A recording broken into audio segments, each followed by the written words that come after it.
Hi అండి అందరికీ. అందరూ ఎలా ఉన్నారు? నేను చాలా బాగున్నాను. ఇక వీడియోలోకి వెళితే నేను మామిడి తురుము పచ్చడి ప్రిపేర్ చేశానండి. ఇక దానికోసమని ఒక 3 మామిడికాయలు తీసుకున్నాను. వాటిని శుభ్రంగా కడుక్కొని శుభ్రంగా తుడుచుకున్నాను నీరు లేకుండా. తర్వాత పై పీల్ తీసేసి ఇలాగా తురుముకున్నాను. ఈ తురుముకున్న దాన్ని ఒక గంట పాటు ఎండలో పెట్టుకోవాలి. ఈ గంట పాటు ఎండలో ఉన్న లోపల ఇక్కడ నేను ఒక 2 గ్లాసులు తురుమండి నేను ఎండలో పెట్టింది. దానికి ఒక గ్లాసు నూనె వేసుకొని అందులో ఎండుమిర్చి, ఆవాలు, కరివేపాకు, వెల్లుల్లి వేసి వేయించుకున్నాను.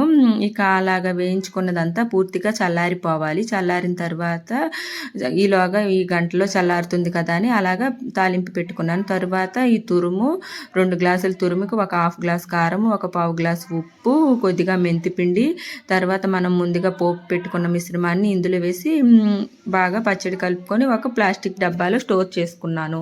చాలా బాగుందండి. అంతే ఫ్రెండ్స్, బాయ్. నా ఛానల్